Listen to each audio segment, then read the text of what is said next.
At the age of 17, she entered Sadhan Ketu, and this was a year-long period.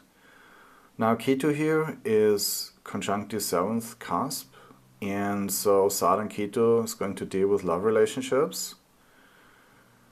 Now, Ketu Antardasha is within Sadhan's Mahadasha, and Sadhan is the karaka of self-discovery, and he now pairs up with Ketu, the planet of detachment and letting go.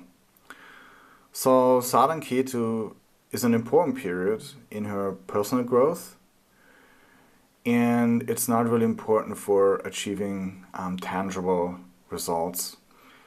So during Sadhan Ketu, she was quite introverted. She spent a lot of time in her room. She was journaling about her thoughts and emotions. This was a sort of a difficult time for her because a lot of old memories came back up and she had to somehow find a way to explain them, make peace with them and let go of them. And she wasn't really very social during that time. Her friends might be doing many things, but she was just preoccupied with herself. And so Ketu here is in the 7th house of partnerships, and of course that drew her thoughts towards partnerships and the need to depend on someone. And yet, during Sadhan Ketu, she's not anymore interested in partnerships. Her focus here shifted inward. She didn't feel the same needs anymore as she did, for example, here during Sadhan, to be liked by everyone. In Sadhan Ketu, she started to just be with herself because she somehow felt that the only person that she can count on and depend upon is herself. And Ketu really is a perfectionist, and Ketu represents the things that we have done too much and for too long at the expense of the Rahu area. And that is why no matter how perfect we can get in whatever Ketu is involved in, we eventually become bored and lose interest. And so yes, during Sadhan Ketu, she got to know a guy that she really liked. She wanted to first form a friendship with him and figure out if she could really rely on his support. But then their friendship ended soon when some misunderstandings came up. Ketu is here in the 7th house and instinctively draws her to the stability and security of a partnership. But Ketu is also cruel and reminds her of the imperfections of a partner and that partnerships have flaws.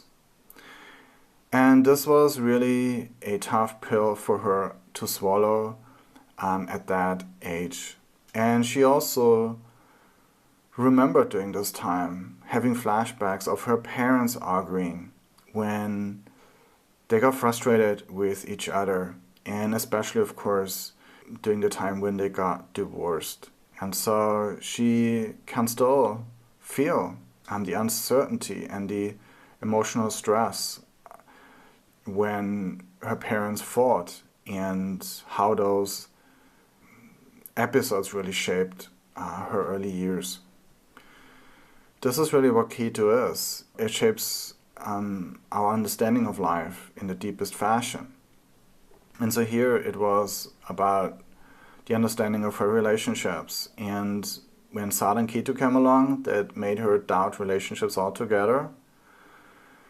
She knew that she needs to go about relationships in a different way. And then instinctively, she started to focus on herself more. And she knew that ultimately she needs to develop a strong sense of self. And so we can also see here that Ketu's Lord Venus is here in the 1st house. Right? Ketu is a minor separator that causes detachment and endings and pushed her to let go of the idea that her fulfillment depended on someone else. And instead, she started to form sort of a new idea of who she is. Someone strong and independent. So, how successful is she in standing on her own? Well, let's look at Keto's Lord Venus, who starts out in enemy dignity and then gets further afflicted by Saturn and Rahu. And so she finds it really hard to let go of how others see her, right? Even though Ketu here might try to detach her from old patterns, to need the approval and validation from others and a partner, Venus is going to keep clinging to the idea of being seen, being admired.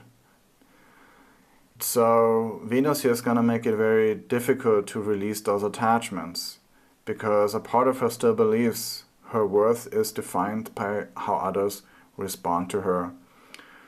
And letting go really feels like for her that she would just completely disappear and not exist anymore. And that is really terrifying for a Venus conjunct Rahu in the first house person. But Jupiter here also conjunct Ketu gave her some wisdom.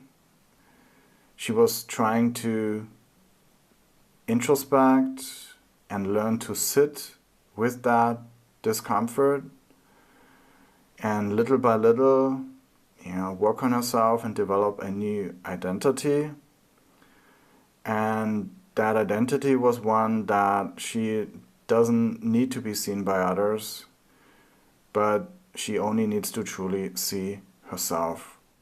At the age of 18, she entered Saturn-Venus Dasha, which lasted for about 3 years. Both Saturn and Venus are in the first house and shape her identity, and so this period became a defining chapter in her life. We can guess what it's all about. Venus is the karaka of love and romantic partnerships, and so is also the 7th house. And what happened during this time, she met someone that she felt like was the love of her life.